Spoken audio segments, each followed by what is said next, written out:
घर की नई नवेली इकलौती बहू एक प्राइवेट बैंक में बड़े ओहदे पर थी। उसकी सास तकरीबन 1 साल पहले ही गुजर चुकी थी। घर में बुजुर्ग ससुर और उसके पति के अलावा कोई न था। पति का अपना कारोबार था। पिछले कुछ दिनों से बहू के साथ एक विचित्र बात होती।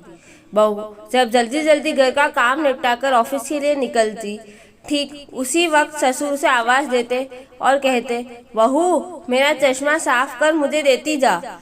लगातार ऑफिस के लिए निकलते समय बहू के साथ यही होता।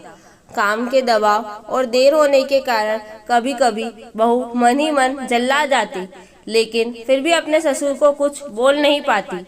जब बहू अपने ससुर के इस आदत से पूरी तरह ऊब गई तो उसने पूरे माजरे को अपने पति के साथ साझा किया। पति को भी अपने पिता के इस व्यवहार पर बड़ा ताज्जुब हुआ, लेकिन उसने अपने पिता से कुछ नहीं कहा। पति ने अपनी पत्नी को सलाह दी कि तुम सुबह उठते के साथ ही पिताजी का चश्मा साफ करके उनके कमरे में रख दिया करो, फिर ये झमेला समाप्त हो जाएगा। अगले दिन बहू ने ऐसा ही किया और अपने ससुर के चश्मे को सुबह ही अच्छी तरह साफ करके उनके कमरे में रख आई। लेकिन फिर भी उस दिन वही घटना पुनः हुई और ऑफिस के लिए निकलने से ठीक पहले ससुर ने अपनी बहू को बुलाकर उसे चश्मा साफ करने के लिए कहा। बहू गुस्से में लाल हो गई, लेकिन उसके पास कोई चारा नहीं था। बहू के लाख उपायों के बावजूद ससुर ने उसे सुबह ऑफिस जाते समय आवाज देना नहीं छोड़ा। धीरे धीरे समय बीतता गया और ऐसे ही कुछ वर्ष निकल गए। अब बहू पहले से कुछ बदल चुकी थी। धीरे धीरे उसने अपने ससुर की बातों को नज़रअंदाज करना शुरू कर दिया और फिर ऐसा भी वक्त चला आया जब बहू अपने ससुर को बिल्कुल अनसुना करने लगी।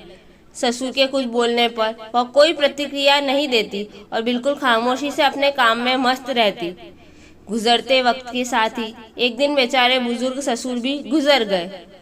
समय का पहिया कहाँ रुकने वाला था। वो घूमता रहा। छुट्टी का एक दिन था। अचानक बहू के मन में घर की साफ सफाई का ख्याल आया। वो अपने घर की सफाई में जुट गई।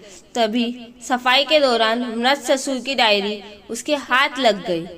बहू ने जब अपने ससुर की डायरी को पलटना शुरू किया तो उसके एक पत्ते पर लिखा था, दिनांक 24/8/2009। आज के इस भागदौड़ और बेहद तनाव व संघर्ष भरी जिंदगी में घर से निकलते समय बच्चे अक्सर बड़ों का आशीर्वाद लेना भूल जाते हैं, जबकि बुजुर्गों का यही आशीर्वाद मुश्किल समय में उनके लिए ढाल का काम करता है।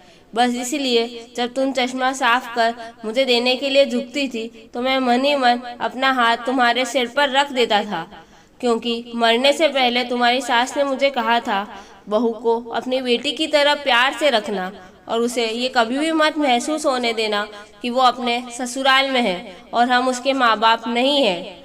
उसकी छोटी मोटी गलतियों को उसकी नादानी समझकर माफ़ कर देना।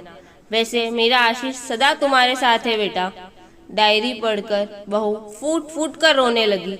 आज उसके ससुर को गुजरे ठीक 2 साल से ज़्यादा समय बीत चुके हैं, लेकिन फिर भी वो रोज घर से बाहर निकलते समय अपने ससुर का चश्मा साफ कर उनके टेबल पर रख दिया करती है, उनके अनदेखे हाथ से मिले आशीष की लालसा में। Thank you. अगर आपको मेरी कहानी पसंद आई हो तो उसे लाइक और शेयर करें और कहानी के बारे में अपनी राय कमेंट करके ज़रूर बताएं।